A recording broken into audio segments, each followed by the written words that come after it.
Hey, Ken Maines here from Unsolved No More. So, a lot of you guys are old school like me. That's why you watch this.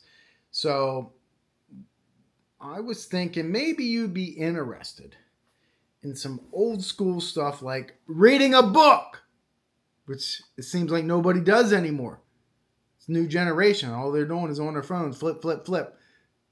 Their attention span couldn't go through a whole book because they're watching reels and they can only watch 10 seconds at a time before they gotta flip. I digress. Anyhow, my new book, Echoes of Evil, Unmasking the Minds of Infamous Killers. This was so much fun to write. I never thought I was going to write another book.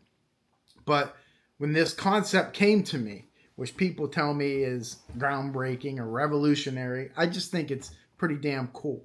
Because what it is what would I do if I had the opportunity to go back and interview infamous killers, people who have killed? What if I was able to observe them without them knowing? People like Jeffrey Dahmer, Ted Bundy, John Wayne Gacy, or even earlier than that, Billy the Kid, right? Seth Bullock. People don't know. Wyatt Earp. These people have killed. So I want to talk to them.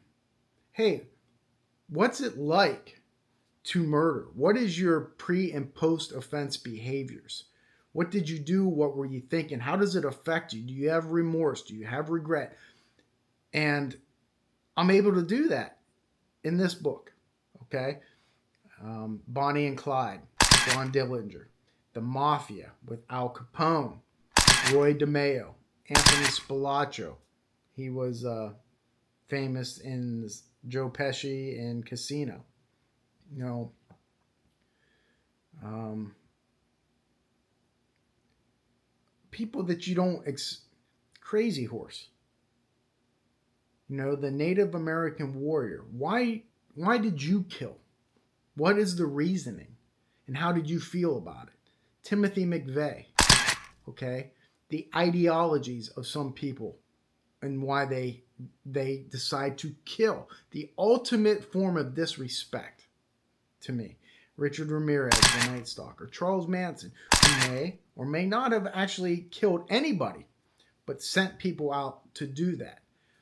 What's the thought process? What would I do if I was sitting in a room and Charles Manson was sitting there, crossed his legs on the floor playing guitar? What would he tell me when I asked him about these things? Richard Speck, who killed 8 nurses, all in one night. You know, does he show an ounce of remorse for what he did? Why did he do it? All of that in this book. Okay, this is going to be available on September 1st on Amazon, but you can order it on my book or on my webpage, kenmaines.com, and I'll send you a signed copy. I've gotten so many pre-orders for it already. The early reviews are just tremendous. Echoes of Evil, really cool book where I am become a character in this book. Okay, I write it in the third person because I'm a character.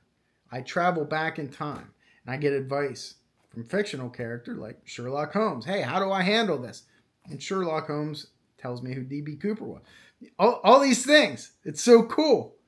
You know, I go back, talk to Billy the Kid, observe him in a gunfight, talk to Wyatt Earp and Doc Holliday, and ask them, you know, how do they kill and what is the necessity of it? And get all the dialogue, and I get to watch them. And as I was writing this, it was so much fun. It really was. And I'm not used to that. I always said I would never write another book because it always pisses somebody off. Now listen, I don't mind pissing people off every now and again, but I try not to. And nonfiction always does that. So I took nonfiction, blended it in with fiction, and came up with Echoes of Evil. So do me a favor, order the book, 400 and some odd pages. You will not be disappointed if you like true crime and maybe a little bit of fiction weaved in. Thanks for watching. Name's out.